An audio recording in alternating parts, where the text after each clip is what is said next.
My upgrades are invincible. Rewrite, Chapter 15, Fantasy Fiction by Azazyel. Hephaestus looked at me like I was crazy.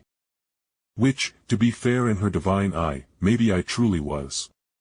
As I supposedly had an idea of how to mass-produce growth cheats.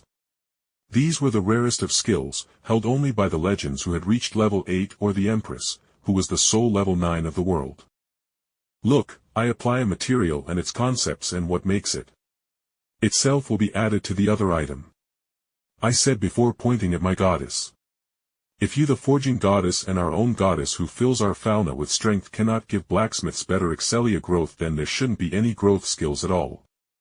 I said strongly, making Hephaestus's mouth twitch before she smiled wryly. Jake, it's not just that you may be wrong that has earned me calling you a fool. She leaned closer and spoke softly. What if you were right, and I allowed you to mass-produce such hammers to enhance the Hephaestus familia smiths? What happens when my smiths drunk on their level-up party spill their guts about how all the smiths began leveling up every year around the same damn time? She questioned, frowning. I almost wanted to interject by saying something along the lines of just not telling them about the hammer's Excellia growth, but there was the fact that all the smiths in the familia typically made their own tools for the most part, so they would be comfortable in their own hands. And in the same vein as Hephaestus's previous words, expecting a dwarf to not get drunk was a damned pipe dream. Then can we try just for Tsubaki to have one at least? I said, holding my hands up in prayer, having given up all pride. I wanted my damned golden egg. Hephaestus and Tsubaki shared a look, a long judging look as Tsubaki looked away shiftily and Hephaestus snorted as she looked back with a weak smile. Sorry Jake, Tsubaki is also a weak-minded drunk. Also, a perverted one who gropes people as well. She finished dryly and my head clunked onto the wooden surface of Hephaestus's office desk, making the forge goddess snort at my action. You aren't even a smith, why are you wanting to make items that increase Excellia gain via that anyway? Hephaestus questioned, and I went on to explain how I was wanting to trade the golden egg Tsubaki had in storage for such a hammer. And then the conversation spiraled to how I could make such hammers for the whole familia via a couple of drops of Hephaestus's blood or something. In the end, Hephaestus covered the bottom of her face with her enclosed head with her eyes closed as she was clearly in thought, in the classical Gendo pose. And after a moment of consideration, she seemingly made a decision as her hands unfolded and she used one hand to unbutton the top 2 buttons of her top to pull out a large ornate, and extremely complicated key. Very well. Jake, just as the divines and adventurers take far greater monetary risk in buying a grimoire, I don't mind taking a little risk for you now. She said with a small smile as she winked at me at how I tried and was failing at looking away at her large pale cleavage that was proudly pushing itself free from her dress shirt prison. So as Hephaestus and Tsubaki went into the vault and I obviously as a green level 1 was left in the waiting room. I was ruefully smiling at Hephaestus's previous words. A golden egg from a jackbird, depending on its demand, was worth a base of 1 million valis and went up to 5 if a lot of people were demanding it for their projects. But a grimoire that could inscribe magic upon our very soul and Falna was in a completely different game. Depending on the level of the grimoire, they started at a base rate of 300 million and went all the fucking way up to 5 billion if the grimoire was made by a magic god or goddess themselves. A single golden egg was truly a massive amount of difference in funds.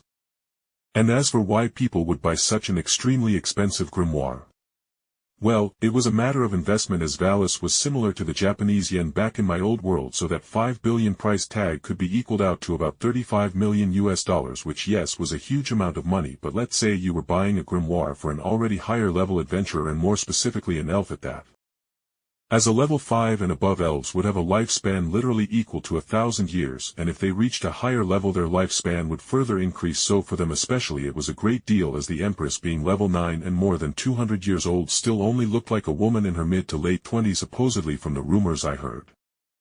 My ruminations about the insane cost of grimoires were cut short as Tsubaki and Hephaestus came around the corner from the vault entrance that was supposedly very fucking lethally trapped to all heaven to stop thieves, and only keyed to Hephaestus and Tsubaki being allowed into the hallway that led into the vault.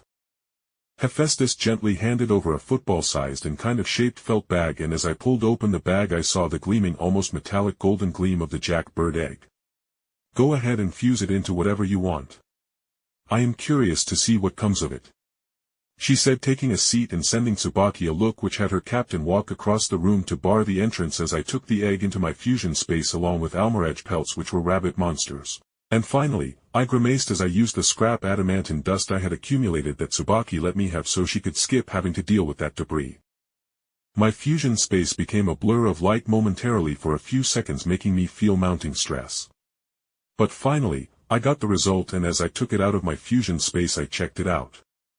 The necklace was plated in the metallic egg shine of the golden egg, and likewise so was the rabbit's foot that hung from the end of the necklace that I could put under my armor. So with the pure visual inspection done, I looked into what it actually did. Lucky Life Force Necklace. Increases user's natural luck, which includes bringing them into lucky situations. The user has increased regeneration, and while the body is not harmed by ailment or have any wounds, the user will experience small increased Excellia growth so long as they remain unharmed. I quickly put it on my neck with a smile, as all small increases to Excellia growth would stack up. Because there was nothing to say I couldn't use my golden eggs to make that growth better, use weapons with monster-killing growth. Or hell, I could literally just make rings or bracelets with more enchantments as well. Well, how is it? Hephaestus asked anxiously, and I smiled smugly as I explained the effect of the item, with Hephaestus visibly closing her eyes and taking a breath before she spoke dryly. You are bullshit, Jake. If it wasn't for how Zeus's adventurers would abduct you, I would have you make more things for the Familia. She said wryly.